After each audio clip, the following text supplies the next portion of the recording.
ಅಲ್ಲ ಅವ್ರು ಹೇಳ್ತಾ ಇರ್ತಾರೆ ಅವ್ರ ಸ್ಟೇಟ್ಮೆಂಟ್ಸ್ ಎಲ್ಲ ನೋಡಿದೀನಿ. ಕಾಂಗ್ರೆಸ್ಸೇ ಇಲ್ಲ, ಕಾಂಗ್ರೆಸ್ಗೆ ಅಸ್ತಿತ್ವನೇ ಇಲ್ಲ. ಅದರಲ್ಲೂ ವಿಶೇಷವಾಗಿ ಕಾಂಗ್ರೆಸ್ಸಿನ ಒಂದು ಅಸ್ತಿತ್ವ ಗ್ರಾಮಾಂತರ ಪ್ರದೇಶದಲ್ಲಿ ಇಲ್ಲ ಅಂತ ಹೇಳ್ತಾ ಇರ್ತಾರೆ. ನಿನ್ಗೆ ಯಾಕೆ ಸಿಟ್ಟು ಕೊಡ್ತಿರ್ಲಿಲ್ಲ? 3 ಕ್ಷೇತ್ರದಲ್ಲಿ ಒಂದು ಕೊಡ್ಬೋದಿತ್ತು. ಕೋಲಾರ, ಈಶಾನ್ಯ, ನೈಋತ್ಯ ಮತ್ತು ವೇಮಗಲ್ ಕ್ಷೇತ್ರದಲ್ಲಿ, ಅಥವಾ ಮಹಿಳಾ ಸ್ಥಾನ ಕೊಡ್ಬೋದಿತ್ತು. ಡಿಸಿಸಿ ಬ್ಯಾಂಕ್ ನಲ್ಲಿ ಕೊಡ್ಲಿಲ್ಲ, TFSMS ಅಲ್ಲಿ ಕೊಡ್ಲಿಲ್ಲ, PLD ಬ್ಯಾಂಕ್ ಅಲ್ಲಿ ಕೊಡ್ಲಿಲ್ಲ. ನಾಳೆ ತಾಲೂಕ್ ಪಂಚಾಯತಿ, ಜಿಲ್ಲಾ ಪಂಚಾಯತಿಯಲ್ಲಿ ಕೊಡ್ತಿರೋ ಗ್ಯಾರಂಟಿ ಏನಿದೆ? ಗ್ರಾಮ ಪಂಚಾಯತಿಗಳಲ್ಲಿ ನಿಮ್ ಕಾರ್ಯಕರ್ತರಿಗೆ ಸ್ಥಾನ ಸಿಗ್ತದೆ ಅಂತ ಗ್ಯಾರಂಟಿ ಅವ್ರು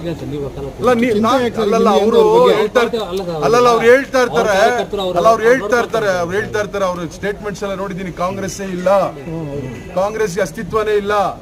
ಅದರಲ್ಲೂ ವಿಶೇಷವಾಗಿ ಕಾಂಗ್ರೆಸ್ಸಿನ ಒಂದು ಅಸ್ತಿತ್ವ ಗ್ರಾಮಾಂತರ ಪ್ರದೇಶದಲ್ಲಿ ಇಲ್ಲ ಅಂತ ಹೇಳ್ತಾ ಇರ್ತಾರೆ. ಗ್ರಾಮಾಂತರ ಪ್ರದೇಶದ ಏನು ಬೂತ್ ವೈಸ್ ವೋಟ್ ಬಂದಿದೆ ವಿಧಾನಸಭೆ ಚುನಾವಣೆ ತೆಗೆದು ನೋಡಿ, ನೀವು ಮಾಧ್ಯಮದವ್ರು ತೆಗೆದು ನೋಡಿ. ಇದು ಯಾರು? CMR ಶ್ರೀನಾಥ್ ಅವರು 1ನೇ ಸ್ಥಾನದಲ್ಲಿದ್ದಾರೆ, ಕೊತ್ತೂರು ಮಂಜುನಾಥ್ ಅವರು 2ನೇ ಸ್ಥಾನದಲ್ಲಿದ್ದಾರೆ, ವರ್ತೂರ್ ಪ್ರಕಾಶ್ ಅವರು 3ನೇ ಸ್ಥಾನದಲ್ಲಿದ್ದಾರೆ. CMR ಶ್ರೀನಾಥ್ಗೂ ನಮಗೆ ಡಿಫ್ರೆನ್ಸ್ 2095. ಅವರು ಕೂಡ ಏನು ಬಹಳ ದೊಡ್ಡ ಅಂತರದಿಂದ 1ನೇ ಸ್ಥಾನದಲ್ಲಿಲ್ಲ.